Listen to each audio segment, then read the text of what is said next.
What if I told you the words you believe are not even yours? That you are not good enough. Didn't come from your hurt, but from someone else. And yet, you have been living by them. Ladies and gentlemen, we all have. Because words are not just sound, they are seed. Some grow into silence, and some grow into fear.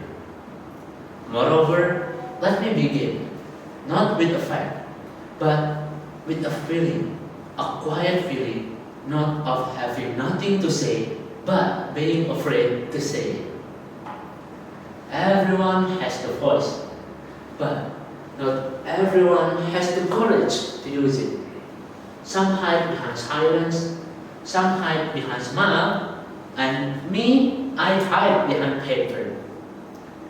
I used to speak only to one person, someone who never judged me, never loved, and never said, "You are wrong." That person was my diary. Furthermore, back in the middle high school, I was afraid to speak in public. At our school, every student had to give kutub, short speech after prayer. And for me, it was the scariest part of doing. I would panic, my mind would freeze, my hand would sweat. So I avoided every time. But the word inside me, they had to go somewhere. So I wrote in my diary. I was brave. I wrote my feelings, my dreams, my question. No fear, no filter, just me. In addition, one day, my teacher saw me sitting alone, and then she came closer to me and said, "Boss, I know you keep hiding, but I see something in you. You don't need big words, you just need your words." He did not read my diaries, but somehow he understood. That sentence changed everything. Because sometimes we wait for someone to believe in us before we believe in ourselves. So that day, I went home and wrote in my diary, "Tomorrow, I will try." On the other hand, I did. At the next school too, I stood up. But I was scared, shaking, staring at the floor. But I spoke. Not loud, not perfect, but real. And when I finished, no one laughed. Some smiled, and one even clapped. It wasn't just cartoon. It was the first time I let my word live outside the page. And that one small step changed more than my schedule. It changed how I saw myself. Now I stopped asking, "What if I fail?" But I start wondering, "What if I fly?" And I began writing speech, not just thought. I start saying yes to change I used to run from. And slowly, the boy who once hid behind the paper became the person standing before you today.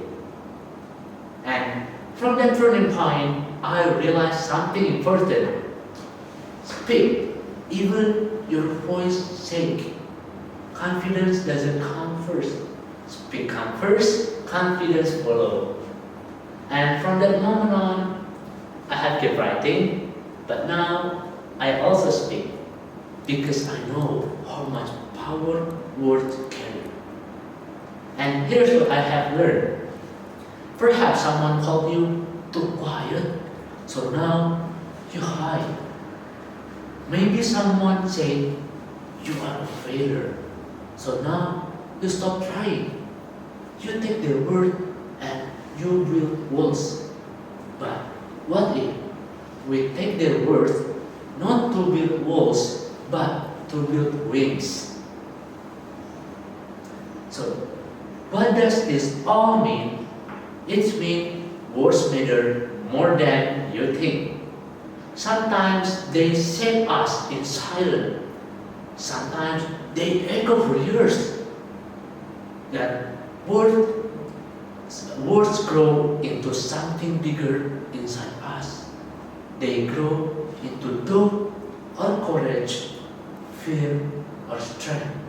So, choose them with care because the words we carry often become the voice we live by.